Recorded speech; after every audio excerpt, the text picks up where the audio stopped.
This is Cora Johnson, and I was born at 52515 in a kind of a log cabin house. There was logs. The house was built out of logs. It had siding on the outside. The downstairs was finished with a wooden ceiling. Upstairs it was not finished, and we had three kind of division into three rooms, and they were separated by sheets and blankets. The only heat we had in the house was from the stoves downstairs and the chimney that went through through the roof. It was very cold up there, so quite frequently we would get ready for bed or get dressed in the morning next to the chimney because it was warmer.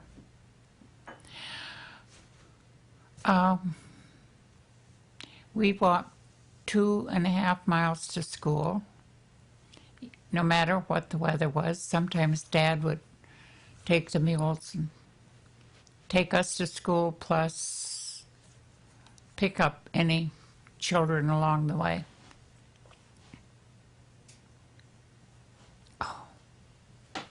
Again. Today is February 15th, 2000. My oldest brother was named Thomas Elman, and the next one was Clifford Alton, and then Marguerite Eleanor, Elida May, Gladys Mildred, William James, and I was Cora Arcelia. Mother was very well educated. She had studied piano in Chicago to the point that if she was going to continue her music, she would have had to have gone to Germany.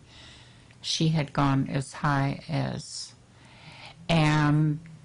but because she didn't go to Germany, then she started teaching piano lessons, had her horse and buggy, and drove from farm to farm wherever there was a student, and at one of the farms was where my dad was working, and that's where my mother and dad were married, or were met, and then later married.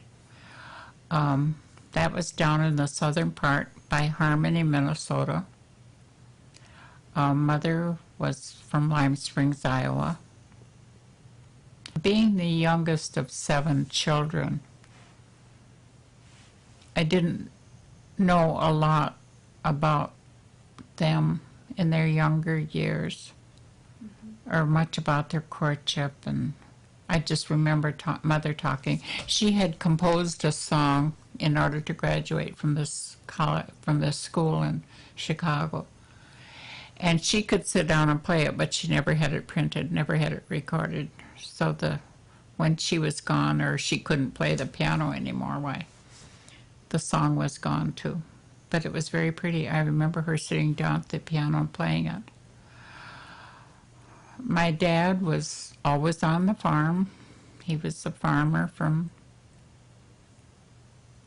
as far as my knowledge is concerned. He tells a story, kind of interesting. He was working on this farm, and this woman had made a pie and had set it on the table, and she had cut 3 pieces so my dad turned the plate around till he got the biggest piece, and she bawled him out for it, and she said, from now on, she said, you take the piece that's closest to you. And Dad said that the next day when she put the pie on the table for their dessert, she put the half pie closest to him, so he took the whole half pie. I guess she got kind of mad about that too. Dad didn't say much. Dad was not a great talker. He was hot-tempered. That's where I got my hot temper from, I think. And he had to have Mother used to go out and do, she was a midwife, so there'd be times when Bill and I and Dad were the only ones, and I loved to read. I had been reading a book, and Dad wanted his noon meal right at 12 o'clock. No excuses. And he came in at 12 o'clock, and I was reading the book, and I hadn't started. So Dad hid the book, and I spent the whole afternoon looking for it. Anyhow, he was very particular. I mean, I know times when Mother would say, hurry up and set the table because Dad'll think dinner's almost ready, because he wanted his meals right on time. No give or take. Mom and Dad talk about being baptized. Mother was raised Methodist or Presbyterian, and she was a Methodist. And then when she went up there, why, she had never been baptized. And so Dad had accepted Christ as his Savior, and he went out in a pond behind the barn in the wintertime, built steps down so they could go down into the water and be baptized. So Mom and Dad were baptized through the ice. And years later, when I heard them talking about it, and I said, well, didn't you get sick? And Mother said, no. She said, we walked back up to the house in their wet clothes, but she said neither one of us ever got sick, nor did the minister. And I wonder today how many people would cut a hole in the ice and be baptized in the wintertime. When I was about 5, and I didn't see Tom then until I was 15. He went off to work and he got married in Milwaukee, Wisconsin. And when I was 15, we had a family reunion, and Marguerite came from California, and Tom came from Milwaukee, Wisconsin, and the rest of us were in Minnesota.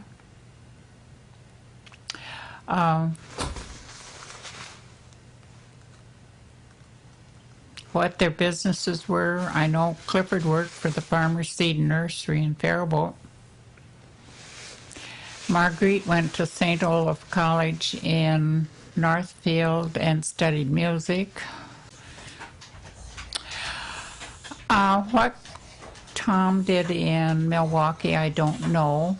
I do know he lost his job and they were on welfare for a while. And Clifford worked for Farmer's Seed Nursery in Faribault. I think I said these things. Marguerite went to St. Olaf College to study music. Later was married to Hanford Eld, and they moved to California. Elida went to the Northwestern Bible College because we didn't have thermometers in those days. Well, describe your walk to school and dramatic. I remember one time the snow was quite deep, and because I had so much love for school, my dad and mom wouldn't let me go alone, so they made Bill walk with me. And we walked the 2.5 miles. It took us from about 8 in the morning. It took us 2 hours at least to walk there. We got to school, and there were only 2 other children that showed up, and they lived within a 1/2 mile of the school. So after we rested a bit, the teacher said, well, I'm going to dismiss you all, and you can go home. So school was nothing more than a 5-mile walk that day. Bill was very angry with me, but I cried because I couldn't go to school. That's why Dad and Mom told us to go. I remember one winter morning we had quite a bit of snow. It was very cold, and Dad took the team and was taking us to school and picked up the children along the way. We were all in the back of the sled. And as we looked back, we saw a timber wolf cross our path. And it's the one and only time I've really seen a timber wolf and known what it was. We went to school. I remember Mom telling about before I started school, and the older children, it was in the spring, and the older children wanted to go barefoot. And of course, in the spring of the years, as soon as we could, we all went barefoot, and we didn't have shoes till we started school in the fall. But while the kids were in school, it snowed, so kids had to walk home bare feet in the snow. Anyhow, You're gonna burn yourself. When I was 2, it was during the First World War. My sister, Marguerite, would play the piano, and I would stand up and sing Just a Baby's Prayer at Twilight for her daddy over there. Will you sing it? I loved music, and when I was a preschooler, I guess I did a lot of singing. Marguerite would play the piano, and I'd sing songs.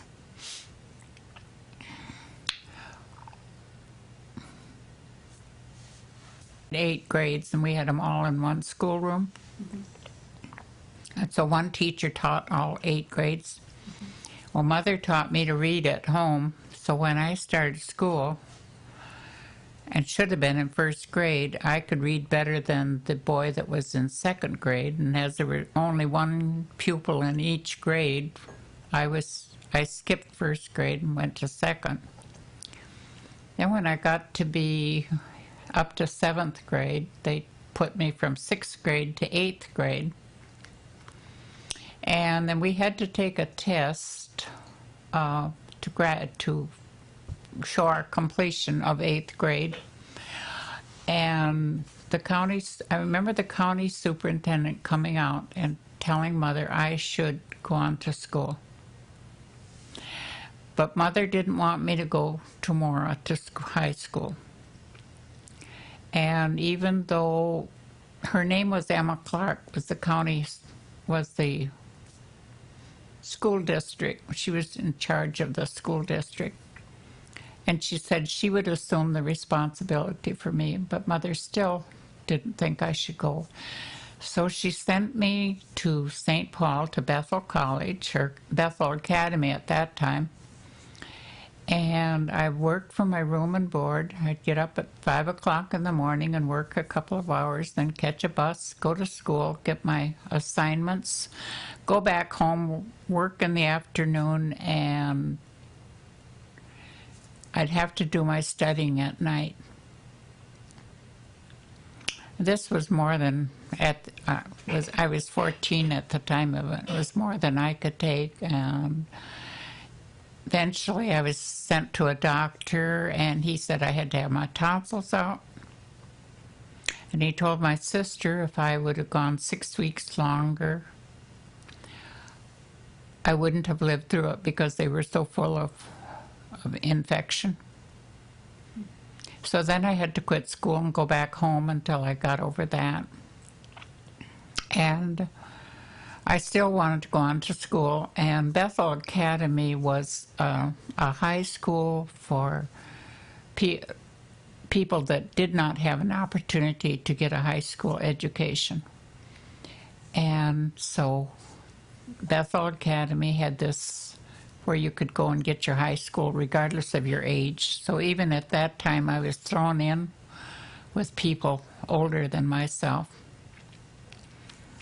I was very mature as a person. I remember some students coming up from Bethel, and one of them asked, this was prior to when I went back the second time, they asked me how old I was, and I told them I was, 13 at the time of it. And he said, you're not telling me the truth, you're at least 22. So I don't know whether it was being the youngest member in the family or what, but I was very mature as a child. don't remember having too much of a childhood. I do remember living on the farm next to ours was a couple of bachelors that raised sheep. And one of the mother's sheep would not, she disowned her lamb. So they didn't want to fool with it and bottle feed it, so they brought it down to our place.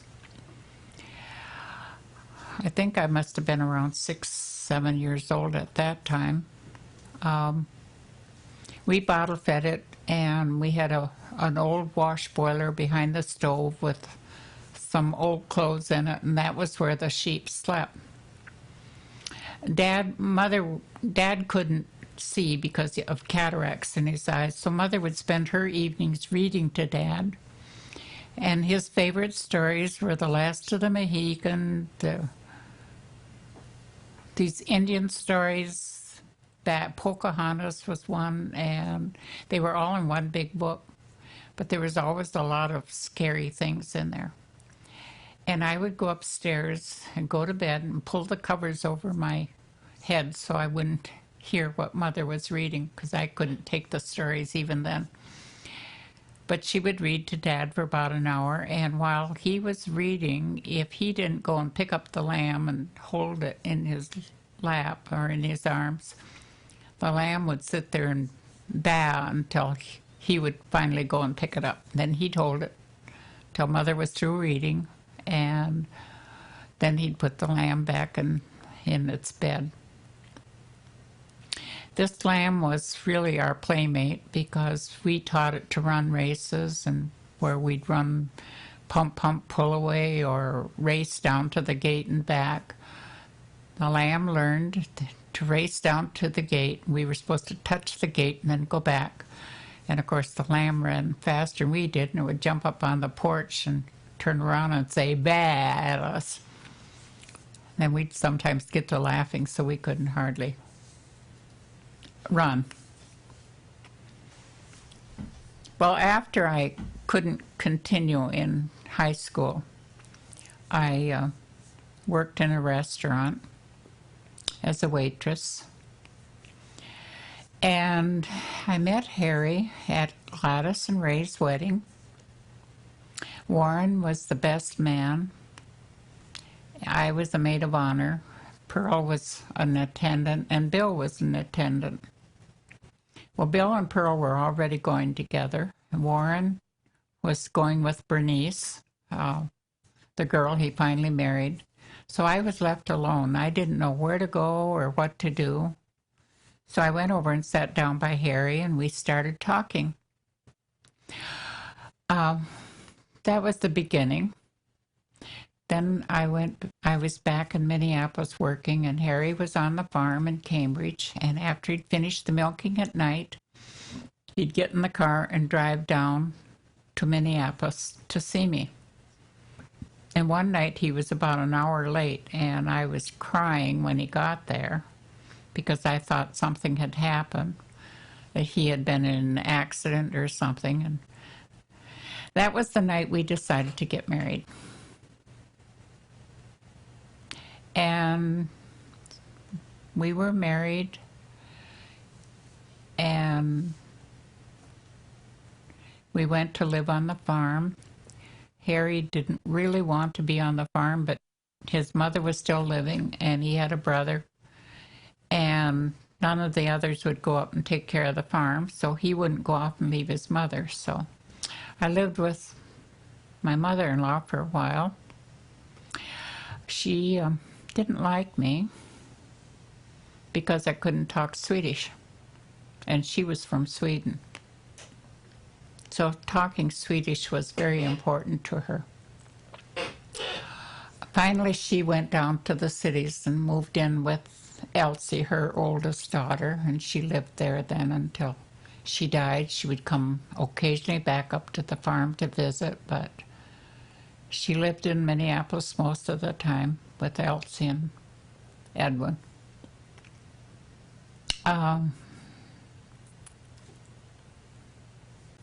Well, when after Arcee was born in May, the following September, he wanted to go back to Flint, Michigan, because he used to work there. And he had built a couple of houses back there. And when he was laid off at Chevrolet, and he was laid off because he wasn't married. They kept the married men on. And that's when he went back to the farm. But he wanted to go back and see these people that had bought his house, because they were still there and they were still working for Chevrolet. So we put a box in the back seat of the car, and we stayed in Chicago overnight at his cousin's, and then we drove on to Flint, Michigan, and we spent maybe 2-3 days there. I saw the house he started to build, that he had built, and then he sold it to these people because he didn't have a job and he couldn't keep it. And they had a little tiny house that they traded with Harry. And we went over to see that, but it was real tiny and real small. And on our trip to Flint, Michigan was my first introduction to footlong hot dogs. And that's just about what Harry and I lived on our way home. We'd go and buy a footlong hot dog and maybe something to drink and then keep on driving. So I don't think we stopped in Chicago on our way home. I don't remember stopping there. And we got home, and while we were gone, Harry's sister and her husband had come up to stay with Grandma on the farm. And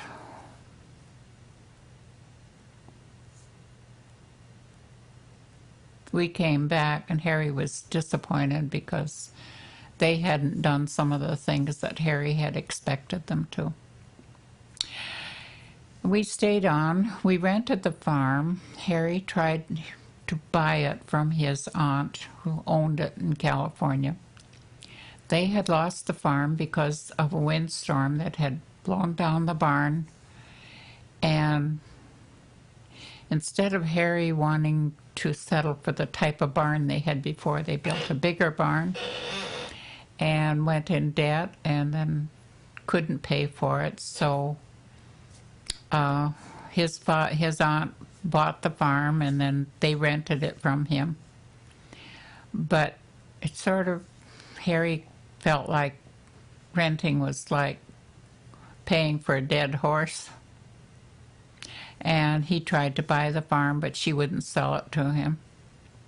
So then when the second war broke out, he went for an employment interview, and they told him they could send him, had an opening in Pittsburgh, Pennsylvania.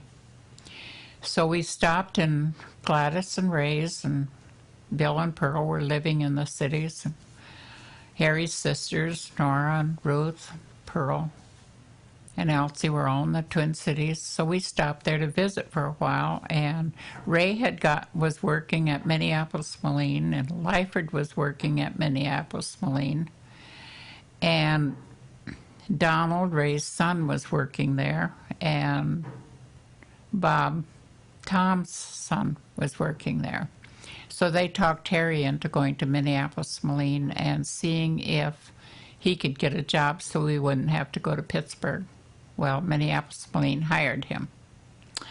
And he worked there until Minneapolis-Moline sold out to White Motor.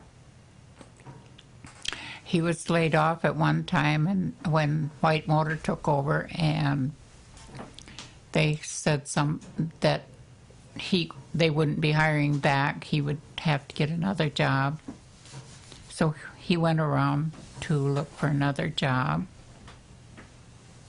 And he went into one place and applied, and on his way out he met a neighbor of ours, and they talked, and Harry said he was looking for work. And so this man went in, and told him, he said, I know this man, I know he'd be a good worker.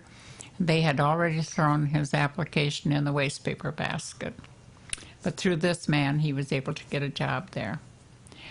But then they went out on strike, and then Harry got to thinking about it, and he thought, well, Minneapolis-Moline had promised him a job as soon as there was an opening. So he went over to Minneapolis-Moline again.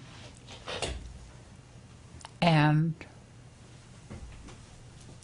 he went in and talked to them, and they said, well, as soon as we have an opening, we'll call you, which they did. And then he went back to Minneapolis-Moline. That was, I don't know what year that was. But Harry always wanted to go out to the West Coast. That was his dream. And we even mentioned, but then we had 5 children, and you don't pull up stakes and go off somewhere without a salary. So we gave that idea up. He never really got over it because after Harriet moved out to Oregon, we had gone out there to see her, and he came to me one day and he said, let's sell out. And he said, go to Oregon. He said, I've always wanted to live on the West Coast. But we had decided that we would wait a year and then we would go. But he died before the year was up. He died in September. We were there in July, and he died in September. So he never did get to go and live on the West Coast. But when we did go out to visit Harriet, and she was teaching school, so we'd go down and walk on the beach along the seashore and pick up rocks, and Harry found some agates. That was the main way we entertained ourselves. Can't think. You're ready? I remember when we were on the farm, and Harry, when Arcee was a baby, Harry made a playpen to put out in the yard so I could put Arcee out into the yard. And we had a big yellow cat would crawl in the playpen with her.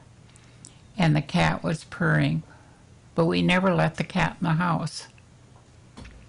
And one day, Arcee was in the house, and I heard this purring, and I said, how did that cat get in here? And it was Arcee that had mimicked the cat so perfectly that I thought it was the cat. I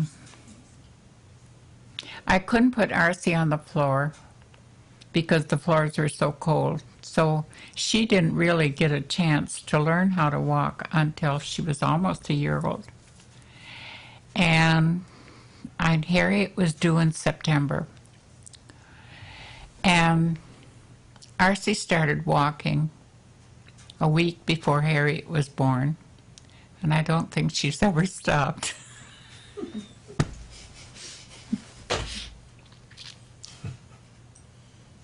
Harriet didn't like to have her picture taken. She would, if I came around with a camera, she would run and hide. I'd have to make her take her picture. Then about the year, we lived out in Bloomington at that time, and then they were going to start rationing gas, and so Harry thought in order to keep his job, he'd have to move into town. So we moved in and bought a place in town, and while we were there, that's when Jeanette was born. Harriet had fallen and knocked out her 2 front teeth, and we had a niece that, from Tom's daughter, came down. She was going to go to school and live with us, and we were talking about recognizing people a few years in the future. And she said, well, I'll always remember Harriet because she doesn't have any front teeth. Valedictorian of her high school class. It was a class of 57.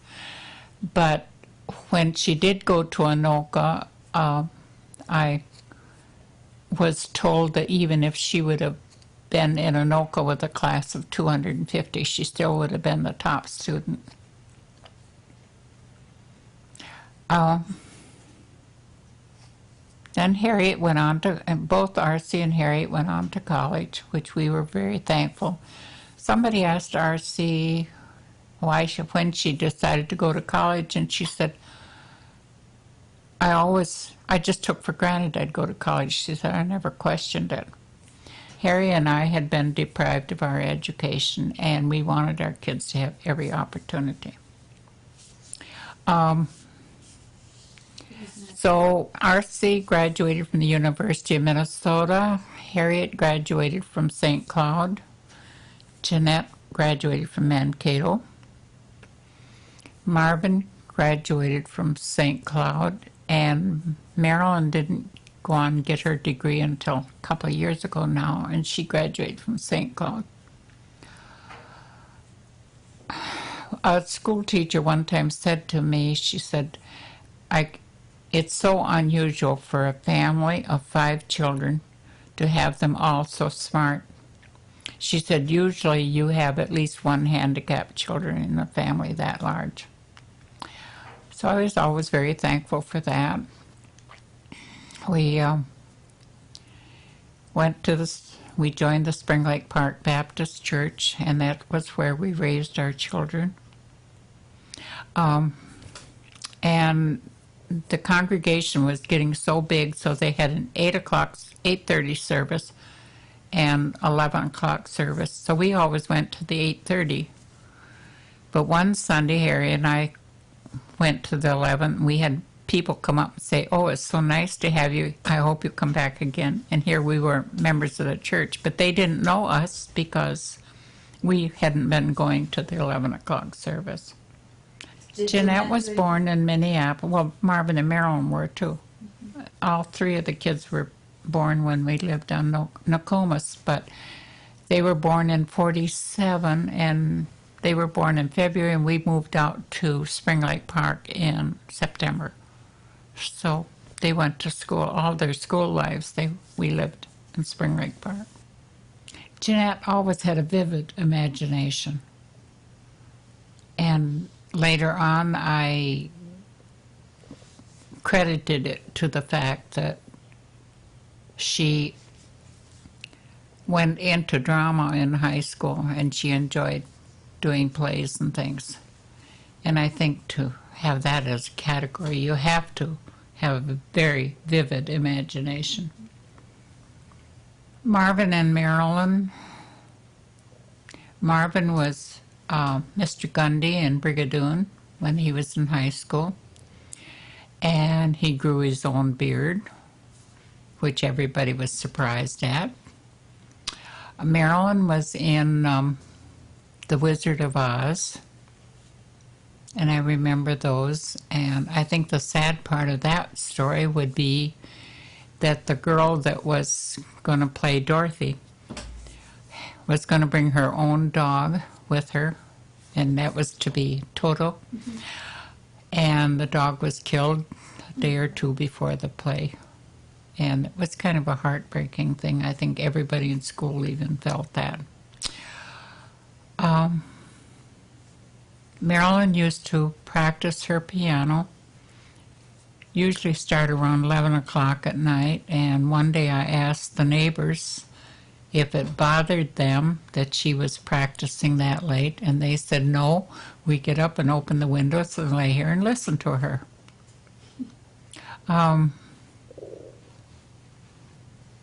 Marv worked at the Dairy Queen, and I remember him talking about making special Dairy Queens for Nancy. And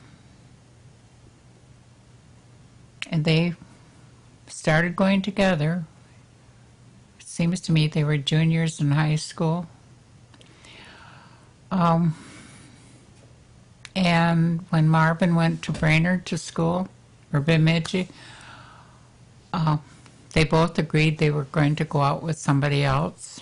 But Marvin, I guess they both tried it. Marvin came home and he said he had taken another girl out, but all he did was sit there and think about Nancy, so he didn't think that was right. I remember one time when he was in Bemidji, they had a radio warning that there was to be no travel on the highways because of the storm unless it was an emergency. So I didn't expect Marvin home. A little later, around 5, 6 o'clock, I heard this car coming in the yard and looked out, and it was Marvin. And I said, well, you aren't supposed to drive unless it's an emergency. And he said, well, we wanted to come home, so we just decided to do it anyhow. And there would be people up there that wanted to come to Minneapolis, or students wanted to come to Minneapolis, so they'd pay Marvin. And if I remember it correctly, Marvin gave him a pencil because he wasn't supposed to take the pay without giving them something. So he gave the guys a pencil. Now, if I'm wrong, Marvin's going to correct me on this one, I know. And probably Marilyn. Sandy couldn't say Grandpa, so she called him Bampa. So she got to be titled Bampa's Little Sweetheart.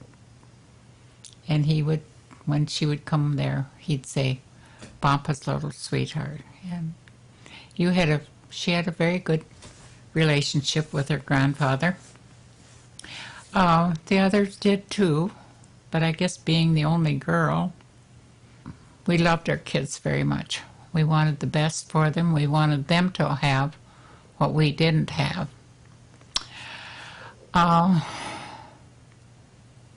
The grandchildren, I remember going to see Harriet when Mark and Matt were little, and they lived in Oregon.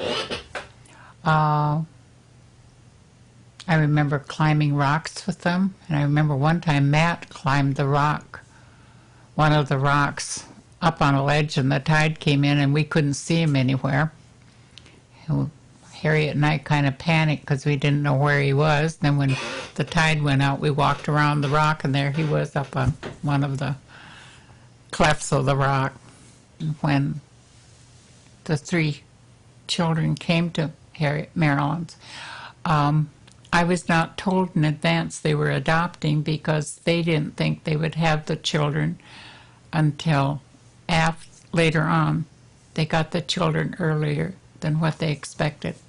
I was getting off the plane, and this little blonde girl just ran down to me, and I didn't know who in the world she was, and I didn't know why she was running to me. And that was Cindy, and she ran down. Then John and Marilyn and Dean and Mary Jo were waiting up on, so I get off the plane. And then I was introduced to them, and I was surprised because I didn't know anything about it. They hadn't told me they were adopting because they wanted to be sure the adoption went through before they talked about it. Jacob was the first grandchild I lived in with, and he would come down to my place, and he loved to burn candles. So we would line a bunch of candles up on the coffee table, and I would sit there with him while he'd light a candle, and he'd light maybe all of them and then start blowing them out. But I would never let him do it unless I was right there with him. But he loved to do that, and he came down. And Jacob was always, to me, a very loving boy. And then I used to have the ice cream. So Jacob would come down to my house when he wanted ice cream. And so one night, he had a friend from church that was staying overnight. And they asked John and Marilyn if they could go down and get some ice cream. And Marilyn said, you can have just 1 spoonful. So I dug out the biggest spoons I could find. I only gave him 1 spoonful. But I had these big table serving spoons, and I had two of them, so they each got a heaping tablespoon of ice cream. And John and Marilyn talked about it, and they said two of them came up there grinning like Cheshire cats because they thought they had pulled over a fast one. And of course we had, but Grandma had helped them. I accepted Christ when I was a very small girl, and they were having baptism in the river, which we did not have baptismals in our churches at that time. And I went down there. Mother had my dress already where she had sewed the nails in the bottom, so when I went into the water, the skirt would sink. And I don't know, at the last minute, I changed my mind. But about 2 years later then, I think I was about 4 years old at the time, Mother and Dad would read the Bible every morning after breakfast, and we would have to kneel in prayer. I began by saying the Lord's Prayer, and finally Dad said, "You're big enough now, you can make a prayer of your own." So I did, tried to at least, and we were 4.5 miles from church, and if we couldn't get to church any other way, we walked the 4.5 miles. I remember walking it many times.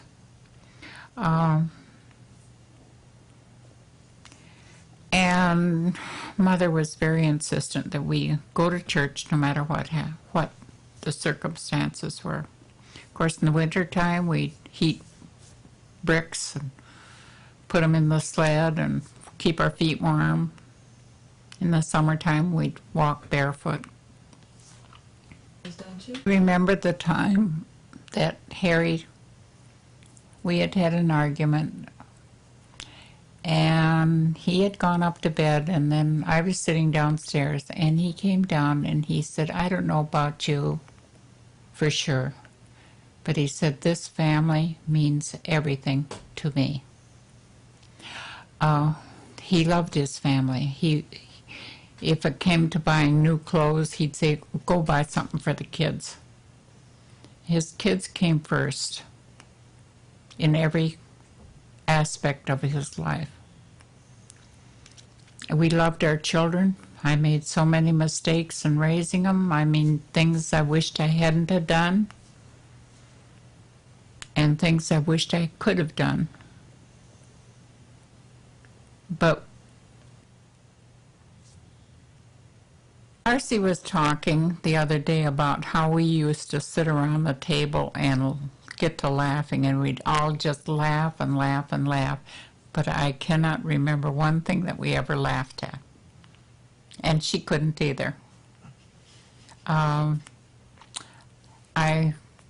don't know. There would be times when things would strike us funny as a family, and we just laughed. We loved our fireplace. And I remember one time we ran out of bottled gas, and Harry called in, and they wanted $50 to deliver it, just to deliver it on Saturday. And he said, "Forget it." He said, "You can deliver it on Monday." He said, "I don't have the extra 50. So we spent the weekend in front of the fireplace. We did all our cooking. We boiled our coffee. We roasted hot dogs and marshmallows, and spent the whole weekend in front of the fireplace for heat and for cooking. And later on, I don't remember which one it was, they came to us and they said, "Well, when are we going to run out of gas again?" They had so thoroughly enjoyed that time. Philippians 4:13, "I can do all things through Christ who strengtheneth me." That was the scripture I came across when we decided to take my mother in, and I was going to take care of her. And that scripture stood out, and that to me has been probably my favorite. There's one thing I can say positively, that Harry and I loved our family, and they meant everything to us. and they still do to me, that through the years, the most valuable, the most important gift there is the gift of love. Because if you really love somebody, don't hold grudges. And if you really love somebody, you want them to be happy. I would say the greatest gift anybody could have would be the gift of love.